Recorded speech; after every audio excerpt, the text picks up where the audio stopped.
8 de julio de 2014, Estadio Mineirão, Belo Horizonte. 58,000 brasileños vestidos de amarillo están a punto de presenciar la peor pesadilla de su historia futbolística. Brasil acaba de perder 7-1 contra Alemania en su propia casa en una semifinal de Copa del Mundo. Los hinchas lloran, salen del estadio con los ojos rojos, tapándose la cara con las manos, incrédulos ante lo que acaban de vivir. Pero esa noche no solo murió el sueño del hexacampeonato, esa noche murió algo mucho más profundo, algo que había nacido en las favelas de Río, en las canchas de tierra de Porto Alegre, en los pies descalzos de niños que aprendieron a bailar con un balón antes de aprender a caminar. Esa noche, en esta crónica te lo contamos, murió el Jogo Bonito. Y la pregunta que todos nos hacemos hoy, más de 10 años después, es esta: ¿puede algo tan hermoso morir para siempre? O peor aún, ¿acaso nunca existió realmente y solo fue un mito romántico que nosotros construimos? Antes de seguir con esta historia, me gustaría saber algo. ¿Desde qué lugar del mundo están viendo este video en este momento? ¿Qué hora es por allí donde están? Eso siempre me interesa, porque el fútbol no tiene fronteras ni horarios. Es universal. Y saber que hay alguien en México viendo esto a las 3 de la tarde o alguien en España a las 11 de la noche me conecta con ustedes de una forma especial. Ahora sí, volvamos a la historia. Para entender la muerte del Jogo Bonito, primero hay que entender qué fue, de dónde vino, por qué nació. El Jogo Bonito no nació en una pizarra táctica, no surgió en las oficinas de la Confederación Brasileña de Fútbol, ni en ninguna academia europea con campos perfectos y entrenadores certificados. Nació en el caos, en la creatividad pura que solo da la necesidad, en la supervivencia diaria de quienes no tenían nada más que un balón y un sueño. 1958, Mundial de Suecia. Un niño de 17 años llamado Edson Arantes do Nascimento, mejor conocido como Pelé, anota un hat-trick en la semifinal contra Francia y 2 goles más en la final contra Suecia. Brasil, campeón por primera vez en su historia. Pero esto no fue solo un título más en la historia del fútbol, fue una declaración de principios. Brasil le mostró al mundo que el fútbol podía ser arte, que podía ser danza, que podía ser alegría incluso en la competencia más feroz. 1970, México. Ese equipo brasileño es considerado por muchos expertos e historiadores del fútbol como el mejor de todos los tiempos. Pelé, Jairzinho, Gerson, Tostão, Rivelino, Carlos Alberto, un equipo que no solo ganaba, sino que hipnotizaba. Golearon a Italia 4-1 en la final del Estadio Azteca. El último gol de ese partido, anotado por el capitán Carlos Alberto, tras una jugada colectiva de 11 toques que atravesó todo el campo, es considerado por la FIFA como uno de los goles más hermosos jamás marcados en una final de Copa del Mundo. En esta crónica lo analizamos con detalle. Ese era el Jogo Bonito en su máxima expresión. No se trataba solo de ganar, sino de ganar con estilo, con alegría, dejando una huella imborrable en la memoria de quienes lo presenciaban. El término Jogo Bonito en portugués significa literalmente juego bonito o juego hermoso. Los orígenes exactos de la frase se disputan. Algunos dicen que fue el jugador Walter Pereira, conocido como Didi, quien lo acuñó en los años 50. Otros afirman que fue el presentador británico Stuart Hall quien utilizó la expresión en inglés The Beautiful Game en 1958. Pero fue Pelé quien lo popularizó mundialmente cuando tituló su autobiografía en 1977, Mi vida y el juego hermoso. Y tenía toda la razón del mundo. Para Brasil, el fútbol siempre fue mucho más que un simple deporte. Era una forma de expresión cultural, una identidad nacional. El investigador brasileño Gilberto Freire lo explicó de manera perfecta cuando dijo que el estilo de fútbol brasileño contrasta radicalmente con el europeo porque sus pases, sus trucos, sus movimientos están todos relacionados con la danza, con la capoeira, con el ritmo sincopado del samba. El juego bonito era básicamente fútbol bailado, fútbol con alma, fútbol con sabor a Brasil. 2002, Corea del Sur y Japón.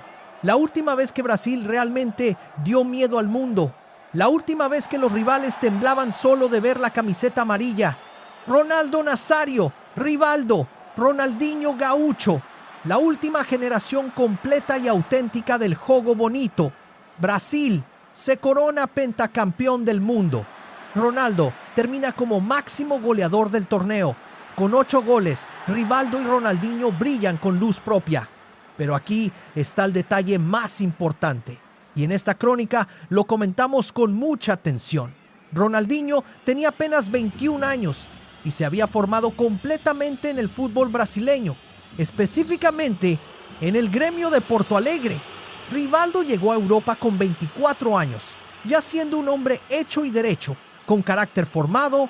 Ambos tenían malicia, tenían calle, tenían ese algo especial que no se puede enseñar en ninguna academia, porque el juego bonito no nació en escuelas europeas con campos sintéticos y GPS en las camisetas.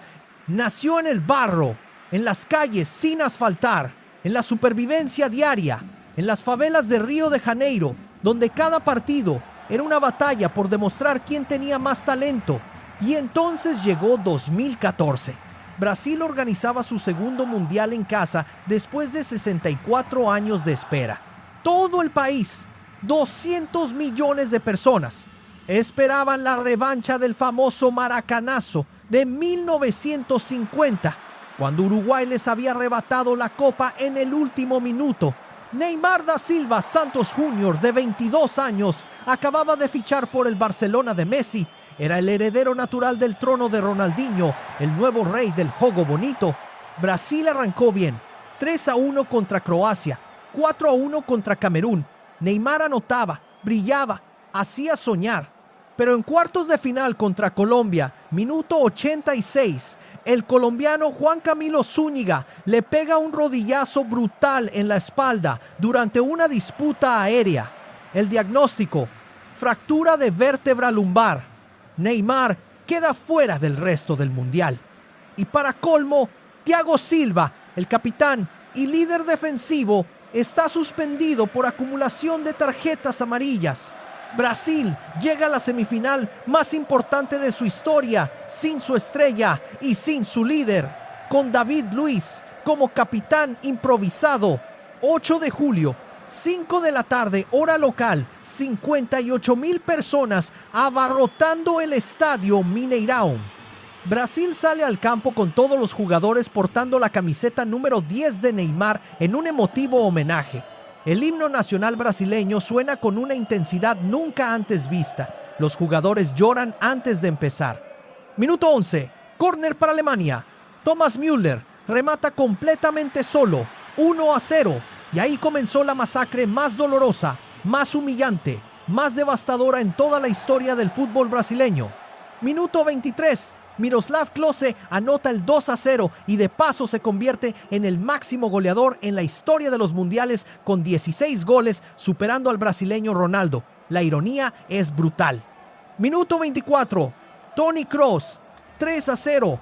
Minuto 26, otra vez Kroos, 4-0, 2 goles en 69 segundos. Minuto 29, Sami Khedira, 5-0. 5 goles alemanes en solo 18 minutos de juego. 5. Las cámaras enfocan a los hinchas brasileños llorando desconsoladamente, saliendo del estadio antes de que termine el primer tiempo. David Luiz de rodillas llorando en pleno partido sin poder siquiera moverse. Marcelo caminando por la cancha sin rumbo como zombie. Esto ya no era solo un marcador de fútbol. Era la destrucción completa y absoluta del mito, del orgullo, de la identidad de todo un país. Segundo tiempo. André Schürrle marca el 6-0 y después el 7-0. Oscar descuenta el 7-1 en el último minuto, pero ya nadie celebra nada. El Mineirazo estaba consumado. Y con él, el Jogo Bonito recibió su golpe mortal. Pero lo que nadie entendía esa noche traumática es que ese resultado catastrófico no fue casualidad. Fue síntoma de algo que venía enfermo desde hacía mucho tiempo. Los números son implacables y no mienten jamás. Desde la Copa del Mundo de 2002, Brasil no ha logrado eliminar a un solo equipo europeo en fases finales de mundiales. Ni uno solo en más de 20 años. Mundial 2006 en Alemania. Francia los elimina en cuartos de final. Mundial 2010 en Sudáfrica. Holanda los elimina en cuartos. Mundial 2014 en Brasil. Alemania, ya lo sabemos, 7-1. Mundial 2018 en Rusia. Bélgica los elimina otra vez en cuartos. Mundial 2022 en Qatar. Croacia los elimina en cuartos por penales después de empatar 1-1. 5 mundiales consecutivos. 5 equipos europeos diferentes. 5 eliminaciones dolorosas. En esta crónica lo comentamos extensamente. Brasil no perdió por falta de talento individual. Brasil perdió porque algo fundamental, algo estructural, algo esencial había cambiado para siempre en su ADN futbolístico. ¿Qué pasó entonces? ¿Cómo el país que inventó el fútbol arte llegó a este punto? La respuesta duele, pero está clara. Y se divide en 3 cambios estructurales que mataron al Jogo Bonito de forma lenta pero inexorable. Razón número 1. La muerte del fútbol callejero, del fútbol de calle, de la pelada, como le dicen en Brasil. Pelé aprendió a jugar al fútbol completamente descalzo en las calles polvorientas de Tres Corazones. Garrincha perfeccionó su increíble dribbling en las calles humildes de Pau Grande. Ronaldinho en canchas de tierra irregular de Porto Alegre. Zico, Romario, Rivaldo, todos en las favelas y barrios pobres. El Jogo Bonito nació específicamente en el caos urbano, no en academias europeas con entrenadores certificados por la UEFA y dispositivos GPS monitoreando cada movimiento. En las calles de Brasil, los niños no tenían horarios ni entrenadores. Solo jugaban desde que salía el sol hasta que se ocultaba. Ahí aprendían a crear, a improvisar, a resolver situaciones imposibles con el balón, a sobrevivir en espacios mínimos, a desarrollar esa malicia que ningún entrenador puede enseñar. Hoy en día, esos espacios abiertos han sido urbanizados, convertidos en edificios o estacionamientos. El futbolista aficionado Lauro Nascimento, de 52 años, lo dijo claramente en una entrevista reciente. Ya nadie juega en la calle como antes. Ya no se oyen esas historias de la patada que rompió la ventana del vecino. El historiador del deporte Aira Bonfim lo confirmó. Los espacios que antes eran campos improvisados, ahora se consideran terrenos urbanizables de primera categoría. Y el investigador Euler Víctor sentenció: la caída dramática de la práctica callejera tiene un impacto gigantesco, devastador en el fútbol brasileño actual. Hoy Brasil tiene una generación enorme de jugadores compitiendo en las mejores ligas de Europa, pero muy pocas verdaderas estrellas que marquen diferencia. Vinicius Jr. es espectacular, rápido, físico, explosivo, efectivo, pero su fútbol es europeo, formado en el Real Madrid. No tiene la pausa mágica de Rivaldo, no tiene esos movimientos imposibles de Ronaldinho que surgían de la nada. Razón número 2. La europeización prematura de los talentos brasileños. Antes, los jugadores llegaban a Europa siendo hombres hechos y derechos, con personalidad formada. Ronaldinho llegó al Paris Saint-Germain con 21 años cumplidos. Kaká al AC Milán con 21 años, pero ya era campeón con el Sao Paulo. Rivaldo llegó al Deportivo La Coruña con 24 años. Hoy en día es completamente diferente. Vinicius llegó al Real Madrid con solo 18 años recién cumplidos. Rodrigo también con 18. Endrick con apenas 16 años.